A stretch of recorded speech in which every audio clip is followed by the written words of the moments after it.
बिस्मिल्लाहिर्रहमानिर्रहीम। अस्सलामु अलैकुम।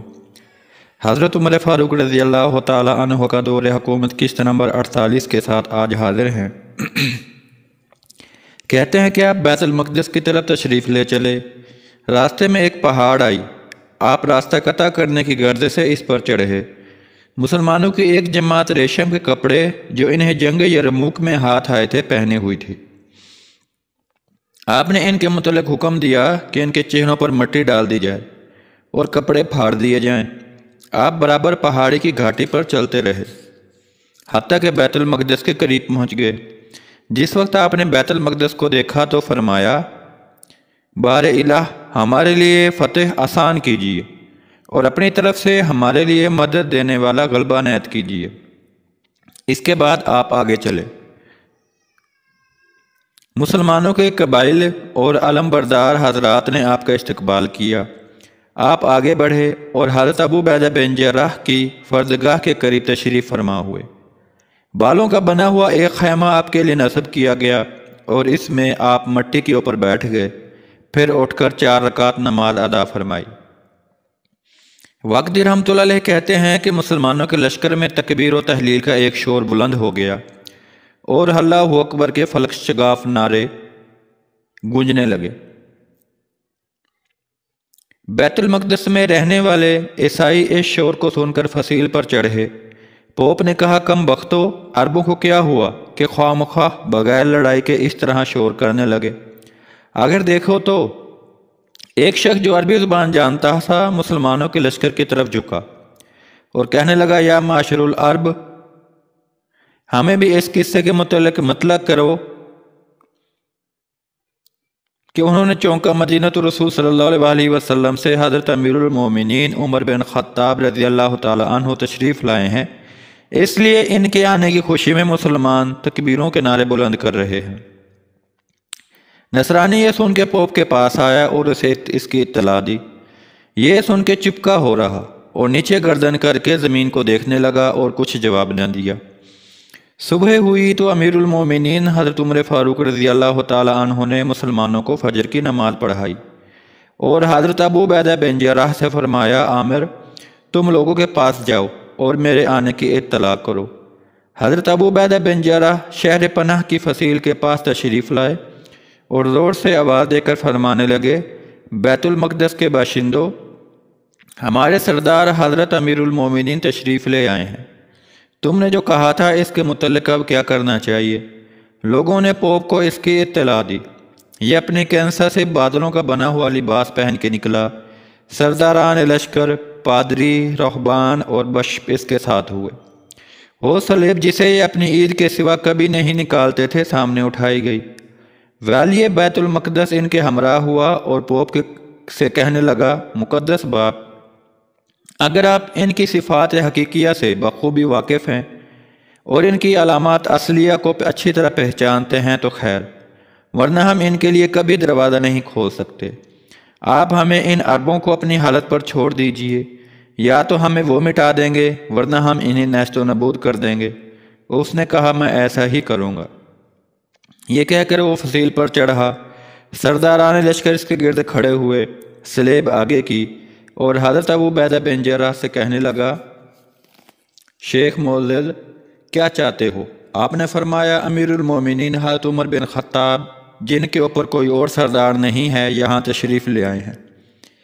इनके पास आके अमान, ज़मा और अदा जज़िये का अहदनामा मुरतब करवा लो। पोप ने कहा, मोअज़्ज़ज़ मुखातिब, अगर तुम्हारे अमीर जिनके ऊपर कोई और सरदार नहीं है आ गए हैं तो इन्हें बुलाकर हमारे सामने खड़ा कर दो ताकि हम इनकी सिफ़ात और तारीफ़ें पहचान सकें।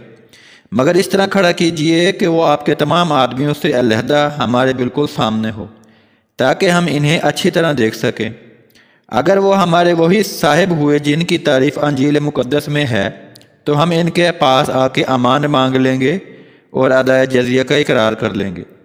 अगर ऐसा ना हुआ जिनका ज़िक्र अंजील मुक़द्दस में है तो फिर हमारे और तुम्हारे दरमियान तलवार फैसला करेगी। कहते हैं कि यह सुनकर आप हज़रत उमर फ़ारूक रज़ी अल्लाह ताला अन्हु की खिदमत में आए और आपको पोप की बातों से मसला किया। اور امیر المومنین حضرت عمر بن خطاب چلنے کے لیے تیار ہو گئے۔ صحابہ رسول صلی اللہ علیہ وسلم نے عرض کیا، یا امیر المومنین، آپ تنہا تشریف لے جا رہے ہیں، حالانکہ آپ کے پاس سوائے اس پیوند کار پیوند پملی کے لڑائی کے کوئی ہتھیار موجود نہیں۔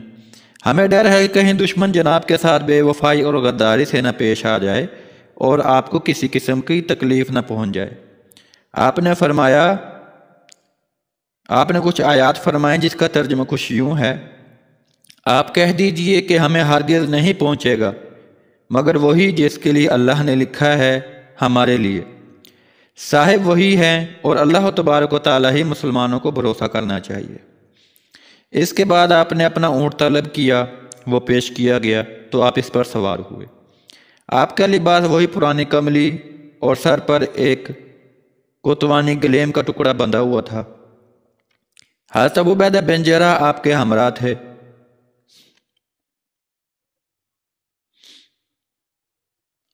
جو آپ کے آگے آگے چل رہے تھے۔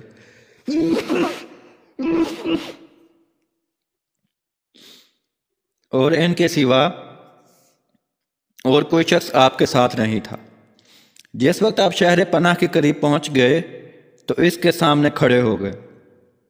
پوپ اور تمام سردار ان روم فصیل پر کھڑے ہوئے تھے۔ حضرت ابو عبیدہ بن جراح نے کہا، لوگو، یہ ہے امیر المومنین جو میرے ساتھ تشریف لائے ہیں۔ پوپ نے حضرت امیر المومنین رضی اللہ تعالیٰ عنہ پر ایک نظر ڈالی اور غائر نظر دیکھ کر چیخ کر کہنے لگا، خدا کی قسم، یہ شخص وہی ہے جس کی صفت و نعت اور علامات ہماری کتابوں میں ہیں، اور یہی ہے وہ شخص جس کے ہاتھ سے ہمارا شہر فتح ہوگا، اور یقینی امر ہے۔ اس کے بعد اہل بیت المقدس کی طرف متوجہ ہوئے اور کہنے لگا، کم بختو، دوڑو اور اس شخص کے پاس جاؤ، امان اور ضمہ کا عہد لو، واللہ محمد بن عبداللہ صلی اللہ علیہ وسلم کا صحابی یہی شخص ہے۔ یہ سنتے ہی رومی جن کی جان محاصرہ کی وجہ سے پہلے ہی ضیق میں تھی آپ کی طرف دوڑے، دروازہ کھولا اور آپ کے پاس آہ کے عہد و میثاق اور ضمہ کی درخواست کر کے جزیہ کا اقرار کرنے لگے۔ امیر المومنین عمر بن خطاب رضی اللہ تعالی عنہ ان کی یہ حالت دیکھ کر درگاہ خداوندی میں عاجز و انکسار کر کے فرض عبدیت بجا لائے اور اونٹ کے پلان پر ہی سجدہ شکر میں گر پڑے۔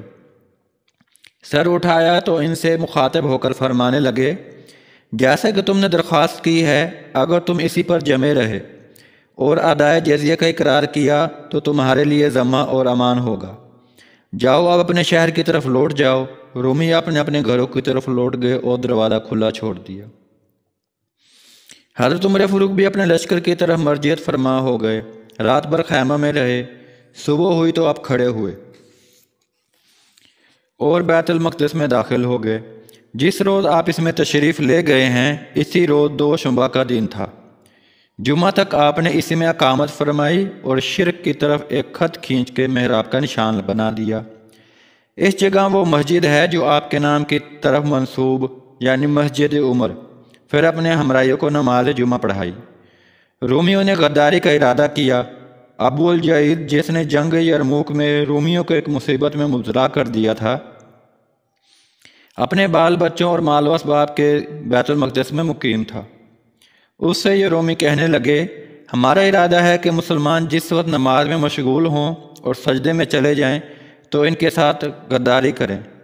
اس وقت نہ ان کے پاس اسلحہ ہوگا اور نہ کوئی ایسی چیز جو انہیں ہمارے حملوں سے محفوظ رکھ سکے۔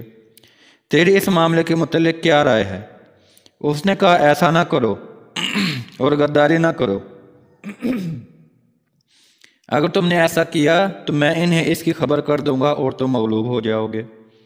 انہوں نے کہا، پھر ہمیں کیا کرنا چاہیے؟ اس نے کہا، تم زینت اور متاع دنیا کو اس کے سامنے ظاہر کرو۔ متاع دنیا اور مال و اسباب ایسی چیزیں ہیں کہ انہیں دیکھ کر دنیا والوں سے ان پر کبھی صبر نہیں ہو سکتا۔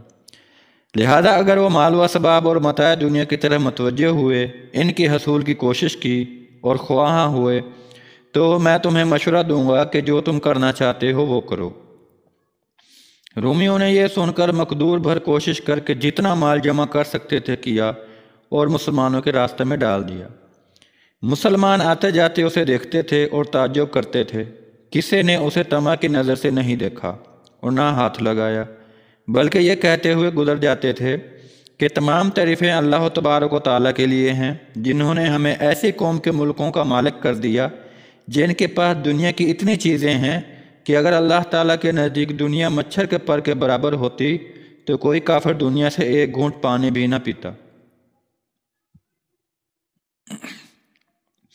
हज़रत औफ बिन सालिम रज़ी अल्लाह ताला अन्हु कहते हैं कि खुदा की कसम, किसी मुसलमान ने इससे मालो सबाब और मताए दुनिया की तरफ हाथ नहीं बढ़ाया और ना इसे छुआ।